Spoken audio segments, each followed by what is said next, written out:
In this screencast, we're going to take a look at the properties of equality. So our objective is that learners will be able to solve equations using the properties of equality. This is definitely a task that you've practiced before. You probably got pretty good at this when you were an Algebra I student, if not before. Here are those properties of equality that we're discussing. These properties are going to be used when you get to class next time to work a more complicated task as well. In any valid equation, the properties below are true. The reflexive property is true. For any real number a, the number equals itself. 3 equals 3.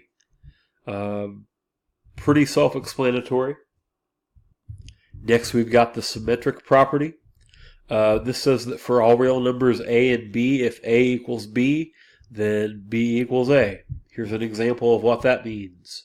You guys know that 15/5, I hope you know, is equal to 3. Well, it's also true that 3 is equal to 15/5.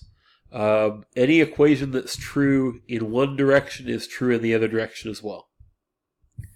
The transitive property says that for all real numbers a, b, and c, if a equals b and b equals c, then b is kind of like the middleman there, and you don't need him. You can say that a equals c.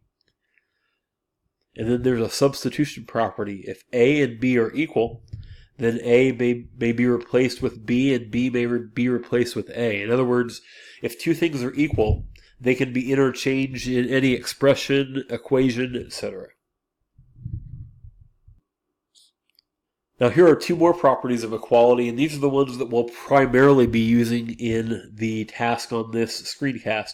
We have the addition and subtraction properties of equality.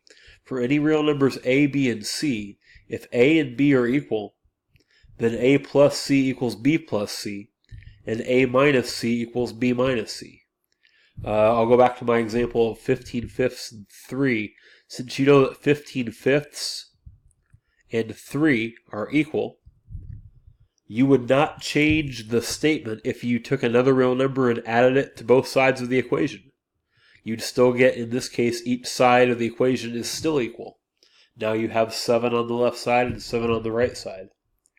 If you were to instead make it a subtraction, and I'll just use a different number to suggest that it works for other numbers too, if you were to subtract 2 from both sides, well, since the original statement was true, if you subtract the same real number from both sides, you also now have a true statement, 1 equals 1. And we also have the multiplication and division properties of equality that suggest that you can also perform this task with multiplication. If you have a true statement already and you multiply both sides of the equation by some number, the same real number, well, you still have an equal statement. Each side of this equation equals 6. You can even do it with division. So, I guess maybe the most convenient choice to do here for division would be to divide by 3. If I divide both sides of this true statement in blue by 3, I still get a true statement, 1 equals 1. So these are the major properties of equality, and these are what we're going to ask you to use today to show that you can still solve some equations. So let's work an example together. We're going to solve an equation. The equation we want to solve is negative 10a, negative 10 times a, plus 3 times the quantity 4a minus 2 equals 6.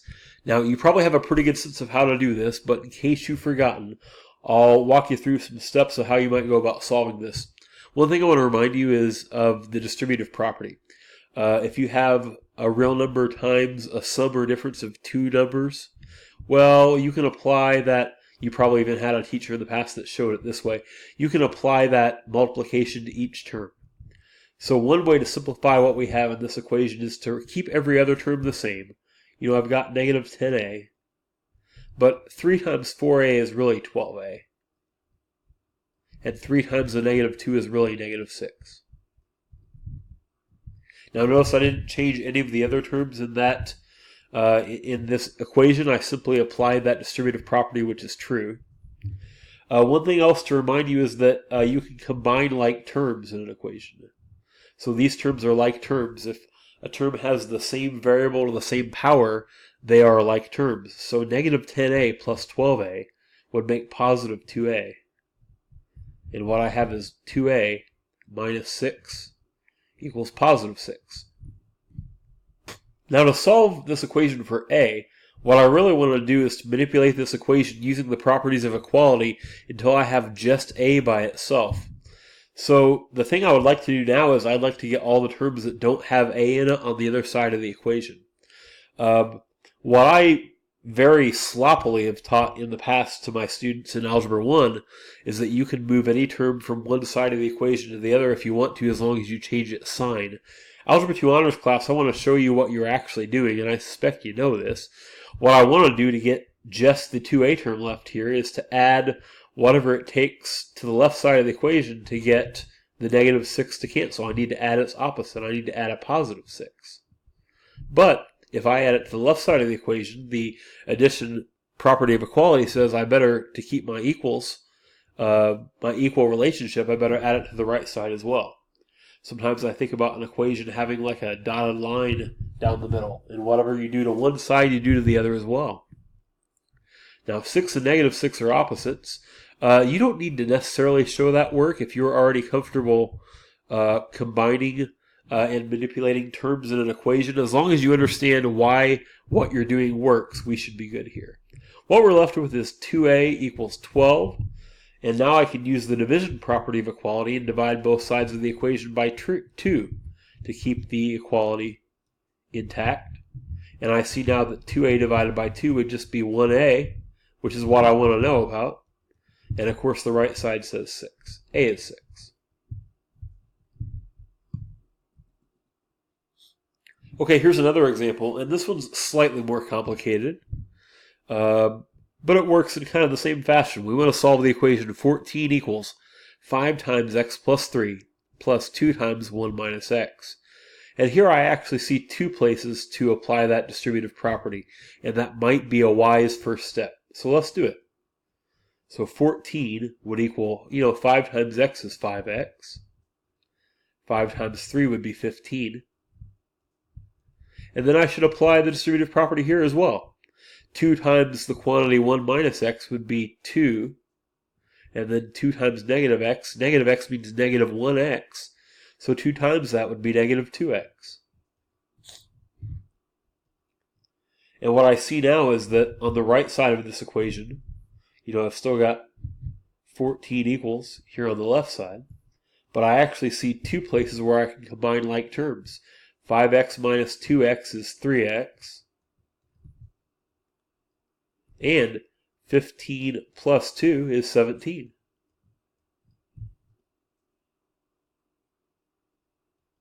And now maybe I can think about that dotted line again. And what I really need to do is to get x by itself.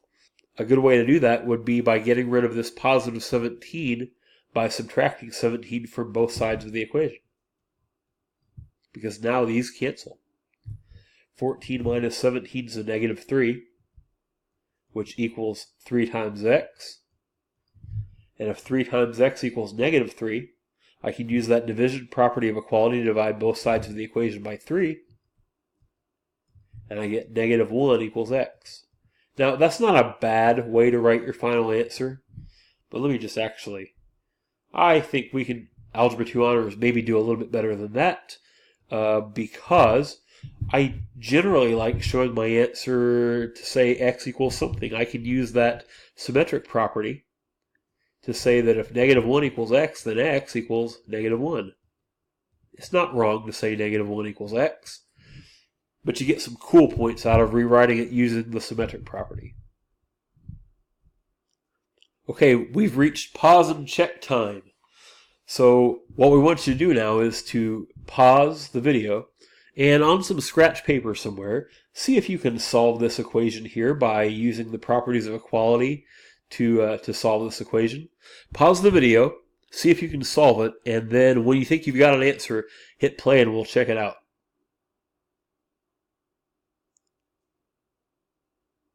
Let's take a look at it. I've got 2 times the quantity 3y minus 1 plus 53. equals 3 times the quantity y minus 2. I actually see two places here where I might want to use that distributive property. One of them is here. One of them is here. I've got a real number multiplied by two different terms. So let's do that. 2 times 3y would make 6y. 2 times a negative 1 would make negative 2. You know, this plus 53 comes along for the ride. And 3 times y is 3y. And 3 times a negative 2 is negative 6. I do see an opportunity to combine some like terms here on the same side of the equation. So I'll do that. I've got 6y. Negative 2 plus 53 is a positive 51.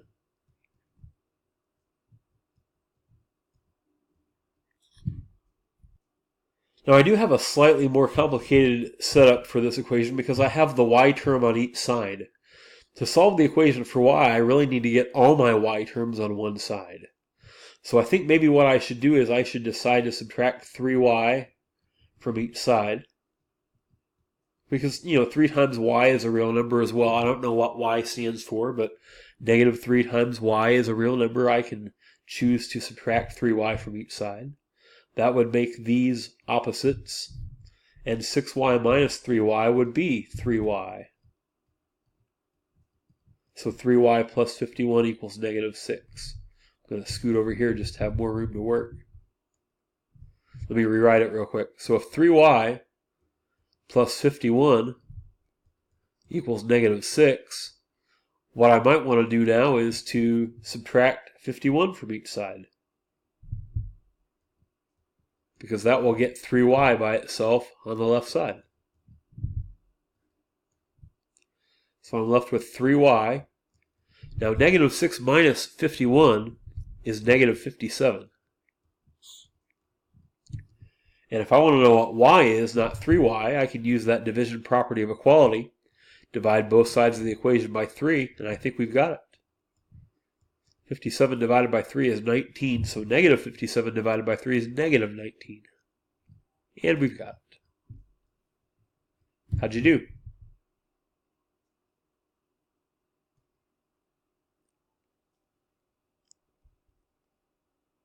Thanks for watching.